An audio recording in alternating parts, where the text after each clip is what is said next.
Okay, so today I'm going to do the sweet and sour stir fry, but instead of the chicken, we're going to try it with tofu.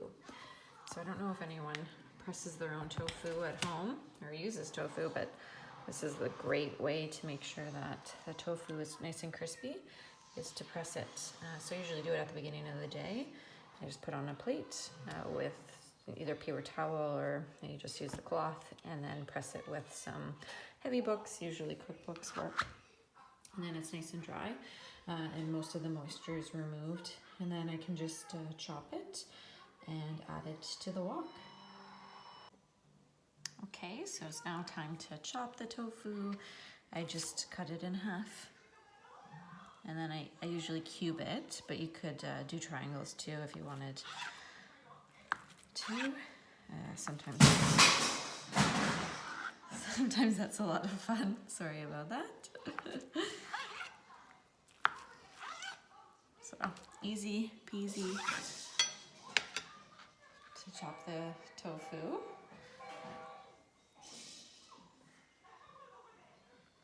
Then what's next is we are going to make the sauce. Sauce just comes in a package here. Oops. And it starts with 1 can of diced pineapple. So just put that in a jar, and then it says to dump the spices. So I'm using the whole package of this, and I'm following the recipes that is just on the back, just switching the chicken for the tofu. Ingredients here: red bell pepper, green bell pepper, garlic, chives, ginger. No salt added. And so 1/4 of this package is 10 milligrams of sodium, which is extremely low, which is awesome. So lots of flavor with the dehydrated vegetables. So you put them in.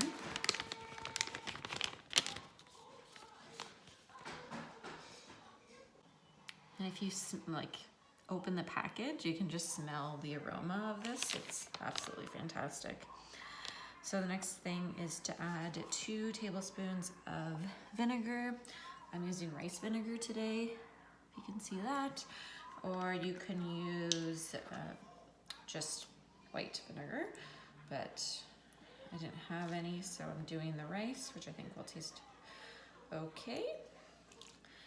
Then 2 tablespoons of water.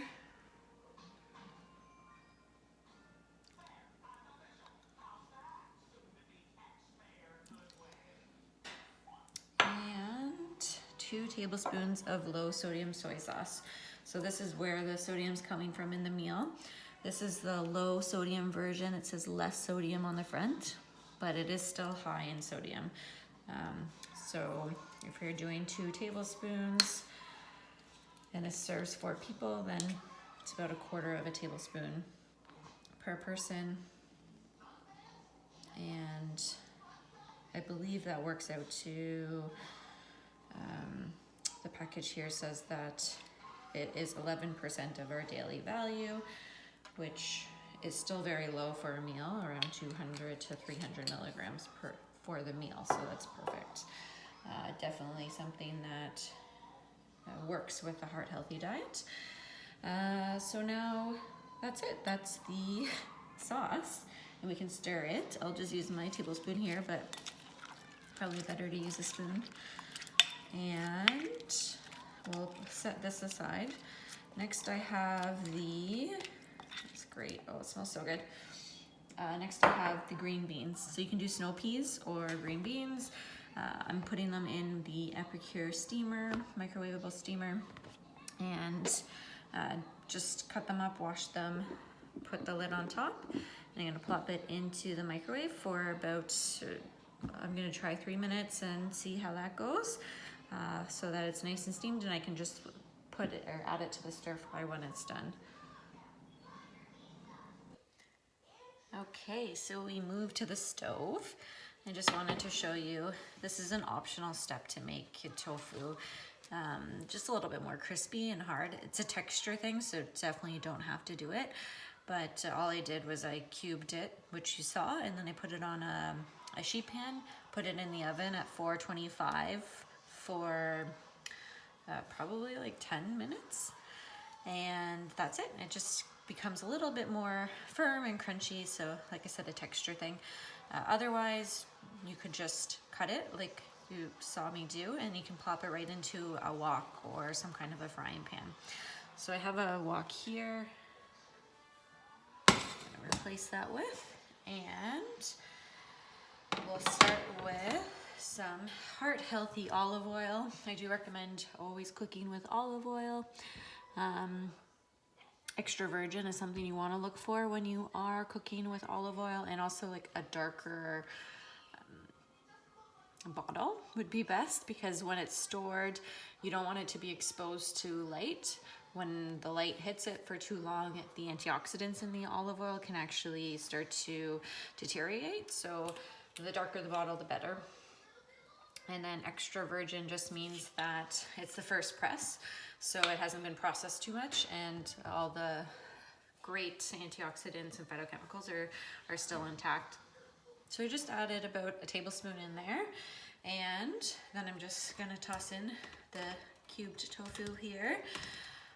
If you don't bake it beforehand, you probably have to add a little bit more oil to it just to get that texture you're looking for.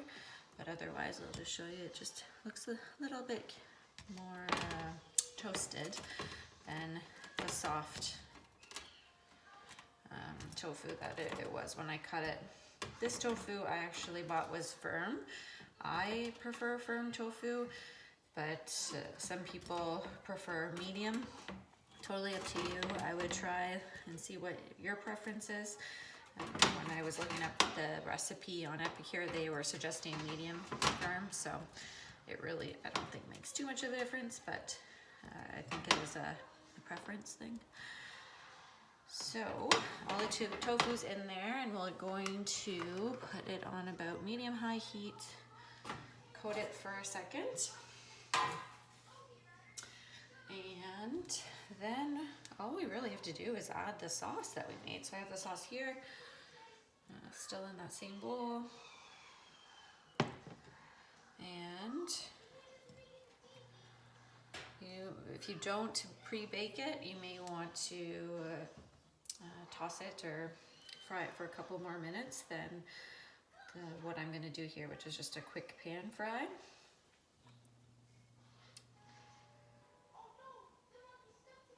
And I think I'll stop there. Okay, so it's been a couple minutes, looks similar, but a little bit more pan fried. Like I said, the next step is just really to pour in that yummy, yummy sauce that we made.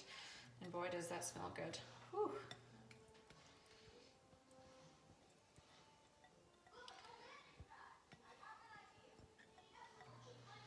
Get all the good stuff out, coat the tofu, and then you can always add whatever vegetable you like. This recipe calls for the snow peas or the green beans, but you could be doing anything. You could throw in some peppers as well to this. Oh, it smells so delicious. But any produce you have on hand really will do. I'll just let this heat up for a quick second. And I wanted to show you the green beans. The green beans are done. I put them, let's see if I can rotate this. Put them in that Epicure multi-purpose steamer. I love this. It's food grade silicone, so we don't have to really worry that it's being microwaved, and it can be used for so many different things. What I did was I steamed the green beans. I didn't add any water. It just retains all the water, so lots of food naturally has some water, and then once it's heated, the steamer just retains that water, so a lot of the nutrients stay in, and we end up eating them, which is fantastic, and the goal really, get as many nutrients as possible. So I'm gonna add this to the stir fry. The other thing you could do with this multi-purpose steamer for this meal is make your brown rice in it. I had leftover brown rice from a dinner previously, so I'm just gonna serve this over the brown rice that I had, but this is so simple to just throw in the water, the rice, and you cook it in the microwave, and that's it. Really, really easy cleanup too. You don't have to really worry about the water boiling over when you're multitasking. I know that's always a big thing that happens to me. I have a little one who's running around all the time and I get distracted. So it's great that I can just, you know, put it in the microwave and forget about it. And then the last thing I love about the steamer is that it is dishwasher safe, but in this case, it hardly made a mess. So it's gonna be so easy to clean up in the sink. So instead of, you know, scrubbing a pot, this is so much easier. So I'm gonna add this now to the stir fry. Let's see if I can turn this. Do-do-do-do-do-do. And add it in. And really I'll just kind of wait for it to bring to a boil here and then serve it over my brown rice. And there you have it, a sweet and sour chicken, or in our case, tofu. Looks so good with all that color. The yellow and the green look so good together. You always want to eat with your eyes as well as your mouth and your stomach, and satisfy your stomach. So this is definitely does the trick here. I do hope you enjoy this recipe and make it yourself someday. Thanks for watching.